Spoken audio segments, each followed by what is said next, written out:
Eden Motel, on le sent confusément et à certains moments très précisément, est le produit et le reflet d'une société où la dépression a une place extrêmement importante, pour ne pas dire une société dépressive. Au Québec, la première cause de mortalité chez les hommes de 20 à 40 ans, c'est le suicide. Il ne faut que 15 minutes au CLSC pour se faire prescrire des antidépresseurs et le Canada est au 3e rang mondial pour la consommation per capita d'antidépresseurs. Avec Marcelo Otero, nous allons nous poser des questions sur quelle est en ce moment notre société et de quelle société nous parle ce qu'il appelle l'épreuve dépressive. Et il est l'auteur d'un livre qui s'appelle L'ombre portée, l'individualité à l'épreuve de la dépression. Marcelo Otero est sociologue. Il est professeur au département de sociologie de l'Université du Québec à Montréal. Comme chercheur, il est associé au Centre d'histoire des régulations sociales, au groupe d'études sur le médicament comme objet social et au collectif de recherche sur l'itinérance, la pauvreté et l'exclusion sociale. Ces projets de recherche portent sur les nouveaux problèmes de santé mentale et les problèmes sociaux complexes. Parmi ses ouvrages, Les règles de l'individualité contemporaine aux presses de l'Université Laval en 2003, L'ombre portée, que j'ai mentionné, l'individualité à l'épreuve de la dépression chez Boréal en 2012, et tout récemment, avec Shirley Roy, qu'est-ce qu'un problème social aujourd'hui aux presses de l'Université du Québec. Bienvenue, Marcelo Otero. Merci beaucoup. Et avant tout, je voudrais féliciter et remercier les comédiens et Philippe. C'était magnifique. Les questions que pose la pièce, c'est des questions qui sont complètement contemporaines.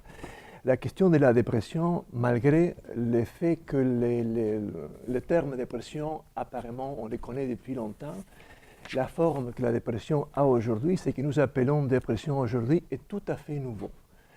Et jusqu'aux années 50, dans les manuels de psychiatrie, la dépression n'était qu'un symptôme, un triste symptôme ou un triste mécanisme de défense qui n'attirait pas beaucoup l'attention des psychiatres en général. C'est à partir des années 80 que la dépression devient une maladie en soi, un trouble en soi, un désordre en soi. Et c'est à partir de ce moment-là aussi qu'on commence, d'une manière plus systématique, à l'associer avec ce qui va être son compagnon de fortune, c'est-à-dire les antidépresseurs. À partir des années 90, avec l'apparition du Prozac, que nous connaissons tous, dépression et antidépresseurs vont ensemble. Et là, on est vis-à-vis d'un paradoxe qui devrait nous interpeller, et pourtant, on l'oublie de manière presque systématique. Le paradoxe est celui-ci. Nous, au Canada, on fait bien nos devoirs, on prend beaucoup d'antidépresseurs. C'est les premiers médicaments délivrés en pharmacie au Canada. Les premiers, c'est des antidépresseurs. Au Québec, c'est les deuxièmes, après les médicaments pour le cholestérol. C'est-à-dire qu'on en prend. On en prend énormément. À l'échelle mondiale, comme Paul l'a dit, après l'Islande et l'Australie, c'est le Canada, la société qui prend le plus d'antidépresseurs.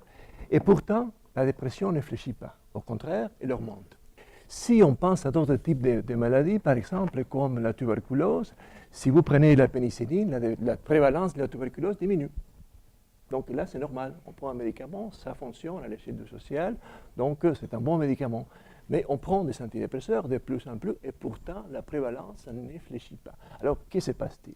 Qui se trompe? Les épidémiologues qui mesurent l'incidence de la dépression et la prévalence, ou les scientifiques qui concoctent les molécules chimiques que nous prenons et qui nous disent qu'elles soignent bien la dépression et qu'elles sont efficaces. Mais les deux ne peuvent pas dire vrai. Il y a l'un des deux qui se trompe.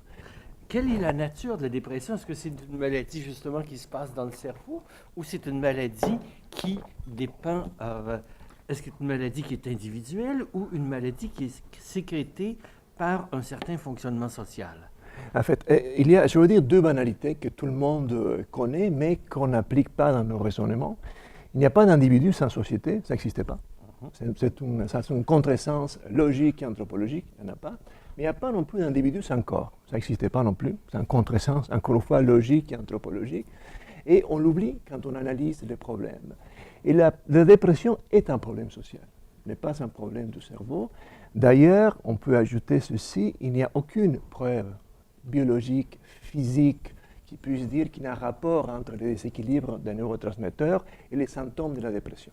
Et ce qui est intéressant aussi, notamment pour un sociologue, c'est de constater quelque chose qu'on sait en théorie, mais qu'en pratique c'est plus difficile à vérifier, qu'on ne souffre pas comme on veut. C'est-à-dire qu'on souffre tous plus ou moins de la même façon. La grammaire de la dépression, elle, est sociale. Et aussi la manière de la diagnostiquer et la manière de la soigner, pourtant, elle est chimique. Donc il y a quelque chose qui ne fonctionne pas entre les deux. Pour les sociétés performantes, à partir des années 90, être triste et aller au boulot, ce n'est pas un problème. Si vous êtes triste, allez chez vous, et bon, amusez-vous, prenez un film, sortez, marchez, mais vous n'affectez pas la capacité d'action. La dépression, c'est les principales caractéristiques de la dépression, c'est justement qu'elle bloque l'action. Un individu déprimé est avant tout un individu bloqué dans l'action, fatigué. Pour un vrai déprimé, pour quelqu'un qui a un diagnostic de dépression majeure, se brosser les dents, c'est tout un exploit. Bouger, c'est tout un exploit. Ce n'est pas tant la tristesse que l'action qui est bloquée. Et si vous regardez un petit peu la population active, vous et nous qui produisons la richesse, c'est capital. En 1999, dans la réunion annuelle de Davos, où les gens les plus puissants de la planète vont dire un petit peu quels sont les grands problèmes de l'humanité, ils vont dire pour la première fois, les cancers du XXIe siècle, ça va être la dépression. Et aujourd'hui, les données qu'on a vont dans ce sens-là, c'est-à-dire la première cause, comme le disait Paul, d'incapacité en Occident, c'est la dépression. Pour la première fois dans l'histoire, on est, disons, dans la société occidentale, un individu singularisé plus que jamais. Les sociétés produisent de plus en plus des individus plutôt que des gens qui sont préparés pour se relier les uns aux autres. Et ça, on le fait à partir de la maternelle. Depuis qu'on est tout petit, on nous apprend à être un individu. Tous les personnages de la pièce étaient eux-mêmes, quand même. D'un côté, on parlait, oui, de la standardisation d'un certain nombre de choses, de la sexualité, de la nourriture, de la bouffe, etc. Mais d'un autre côté, chaque personnage était très différent l'un de l'autre. Et aujourd'hui, on est les uns avec les autres bien plus différents qu'on ne l'était. Il suffit de regarder des photos des années 50, et voir les gens habillés dans un stade de hockey, de foot, dans un théâtre. Les gens sont habillés de manière plus cohérente, plus uniforme. Aujourd'hui, tout le monde ici a sa particularité. Et ça, c'est pas mauvais.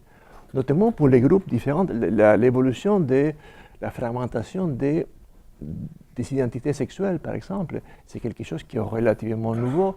Aujourd'hui, il y a en Amérique du Nord, aux États-Unis, il y a une juge transsexuelle, par exemple, quelque chose qu'il y a 20 ans, ça aurait été absolument impensable. Mais aujourd'hui aussi, on peut, plus que jamais dans l'histoire, exprimer des souffrances de manière désinhibée. Qui aurait pensé que les commandants des forces armées canadiennes peuvent pleurer à la choléra et dire « J'étais frappé par l'horreur que je vis à Rwanda, je suis déprimé ». Aujourd'hui, les policiers, les cols bleus, tout le monde a le droit à la souffrance. Et ça, c'est un changement sociologique majeur. Mais pas seulement ça, et ça, c'est très important. Le travail, qui en quelque sorte était enchâssé dans des emplois, est devenu la métavaleur qui nous définit. Aujourd'hui, si une personne ne travaille pas, si une personne n'a pas une identité professionnelle, socialement parlant, elle n'existe pas. Si on n'est pas marié, si on est célibataire, si on est ceci ou cela, ce n'est pas le plus important, mais les rapports au travail a été surinvesti de manière excessive et l'existence sociale ou l'appartenance à une société se fait par le travail. Un individu qui n'a pas un lien de travail relativement intéressant, valorisant, n'est pas un vrai membre de la société. Aujourd'hui, on est seul vis-à-vis de ce qui nous arrive. On ne peut pas dire c'est papa, c'est maman, c'est mon frère, c'est l'autre. Aujourd'hui, on n'est pas seulement responsable de ce que nous faisons, mais de ce qui nous arrive aussi. Et cette puissante responsabilité qui pèse sur les épaules des individus, à un moment donné, ça nous fait craquer. Quand tout va bien, un individu est fier d'être un individu. Pourquoi? Parce qu'il est l'auteur de sa vie. Mais quand ça va mal, l'individu est l'auteur de ses échecs. Et c'est là que tout s'écroule. Et c'est là que la dépression vient en quelque sorte coder l'effondrement de la personne. L'effondrement notamment dans l'action, la personne n'est plus à la hauteur de faire ce qu'elle faisait auparavant. alors on s'écroule, on tombe.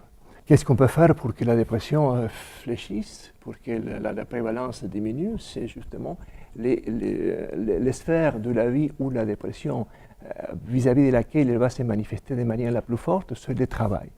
Quand on demande aux personnes déprimées qui ont des expériences lourdes, de dépression forte, l'explication qu'elles vont donner, c'est le plus souvent relié au travail, à l'activité au travail, et la famille, l'enfance et la sexualité, que c'était trois clés pour expliquer ou mettre en parole la souffrance de la névrose, sont presque disparues de la plupart des dépressions plus ou moins standards. Il y a tous les sociologues qui ont étudié le capitalisme dans les moments où ça change, des années 70 jusqu'aux années 80, où on commence à fonctionner autrement, mondialisation, précarisation, etc., des choses qu'on connaît très bien, et vont nous dire quelque chose. Le capitalisme a pris des critiques qui lui ont été faites. Il y a beaucoup de sociologues qui en appellent ça l'incorporation de la critique artiste, puisqu'on est dans un théâtre, par le capitalisme. C'est-à-dire, en mai 68, on se plaignait de faire un travail qui n'a pas de sens, un travail mécanique, un travail routinier, de ne pas pouvoir participer au travail. Et le capitalisme va ouvrir ses portes, et vous voulez participer, on va vous laisser. Aujourd'hui, si vous dites, quand vous allez prendre un emploi ou chercher un emploi, ou postuler pour un emploi, j'ai obéi, j'ai fait ce qu'on me dit de faire, non. Vous n'êtes pas un bon employé, ce qu'il faut répondre, je suis responsable, je suis autonome, je me débrouille tout seul, je vais contribuer à l'entreprise, j'ai de nouvelles idées, je suis un individu autonome et je vais contribuer à l'entreprise. Donc les modèles disciplinaires d'avant est disparu. Aujourd'hui, on est un autre modèle. Aujourd'hui, les enfants qui sortent de l'école ou de l'université, ils veulent avoir un emploi intéressant. C'est quelque chose qui s'est posé un peu moins jusqu'aux années 70. Avant, on avait l'emploi qu'on pouvait avoir, celui qu'on avait, les métiers qu'on avait hérités de la famille. Aujourd'hui, cette question relativement existentielle, c'est-à-dire je veux faire un emploi qui me plaît, vraiment, je veux m'épanouir dans le travail, c'est quelque chose qui est une demande qui est courante. Mais le piège est, oui, parfois je peux m'épanouir, mais je peux me perdre aussi. Je ne fais que travailler, je ne fais que m'avouer au travail, et tout en faisant ce que je crois que je dois faire et qui va m'épanouir, je me détruis en même temps. Et même le loisir, maintenant, est vu en fonction du travail. Non pas un repos, mais un repos, un ressourcement pour mieux travailler. Tout à fait. Et quand une personne tombe en dépression, par exemple, ce qu'on lui demande, c'est-à-dire, dans votre vie privée, c'est-à-dire, on ne parle pas de travail, comment ça se passe? Quand le terme burn-out, c'est-à-dire que c'est un peu l'un des ancêtres de la dépression, est apparu dans les années 70, la prescription pour le burn-out était le repos. C'est-à-dire, vous êtes brûlé, et brûlé au travail, il ne fallait même pas le dire, alors vous vous reposez, vous arrêtez de travailler. Aujourd'hui, qu'est-ce qu'on fait? Vous êtes brûlé au travail, on ne le dit pas, mais vous êtes brûlé au travail, mais qu'est-ce qu'on fait? On dit, bon, il y a un médicament que dans 2-3 semaines, vous remet sur le pied. C'est-à-dire, va relancer le ressort de l'action, vous recouvrez l'énergie et vous retournez à faire ce qui vous rendait fou, en quelque sorte. Donc, c'est un cercle vicieux, et c'est pour cette raison que, d'une part, les dépressions se chronicisent, elles ne se guérissent pas, elles deviennent chroniques, et qu'on continue de plus en plus à prendre des médicaments. Et les médicaments, et on discutait ça avant la pièce aujourd'hui, un médicament c'est un psychotrope. Un psychotrope, c'est une molécule psychoactive. Il n'y a pas de différence entre une drogue et un médicament, la différence est légale, si vous voulez, ou technique.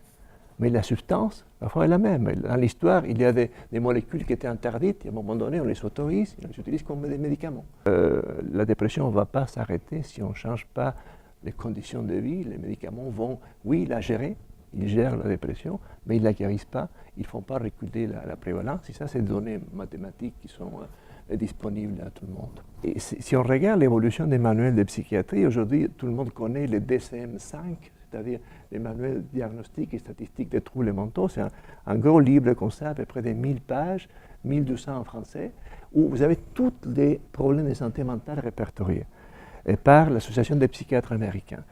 Quand vous lisez ça, si vous n'êtes pas dedans, vous êtes mort, parce que tout est là. Il n'y a rien, disons, la valeur sociologique de ces livres-là est majeure, parce qu'ils ont fait des études empiriques très coûteuses, très larges, qui ont permis de voir en quelque sorte de quoi on souffre, de quoi on se plaint. on retrouve, on analyse d'abord la demande et ensuite on essaie de trouver une réponse. Mais puisque c'est des psychiatres, et puisque l'outil principal de la psychiatrie, en tout cas, et d'autant plus depuis les années 80, c'est les médicaments, et ce n'est pas des milliers de médicaments, c'est 4 classes de médicaments avec des marques commerciales différentes. Et si on regarde nos maisons, par exemple, nous avons plus. Qui ne prend pas les médicaments ici?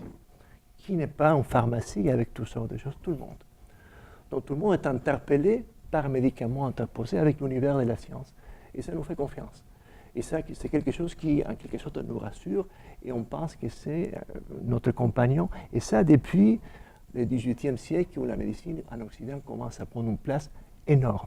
Si quelqu'un va voir un médecin, un généraliste, après les généralistes prescrivent 90% des antidépresseurs, et la personne dit « je suis fatigué, je n'arrive pas à dormir, j'ai des idées noires », qu'est-ce qu'il peut faire? Il ne peut pas régler la vie de la personne, d'autant plus qu'il n'a pas du temps pour l'écouter parce que l'emploi du temps est très court.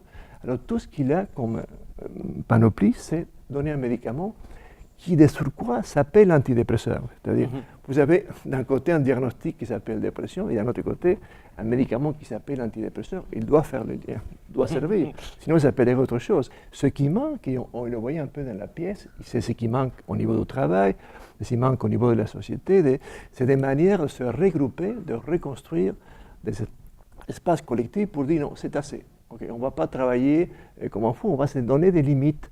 Parce que c'est bon, parce que c'est mieux, parce qu'on n'est plus... Et on le voyait un peu dans la pièce, ces espaces de rencontre se font autour du repas. Quand on parlait du homard, du crabe, où il y a du plaisir associé... Des calmars, oui. Associés, et on les voit dans les cas du Québec, on les voit depuis le déclin de l'Empire américain, où le fait de faire un repas, c'était plus significatif pour nouer des liens que toutes les conversations qui étaient autour de la table. L'effet physique de se mettre à table, de faire à manger et de déguster quelque chose collectivement, ça crée du lien. Et c'est chose qui manque.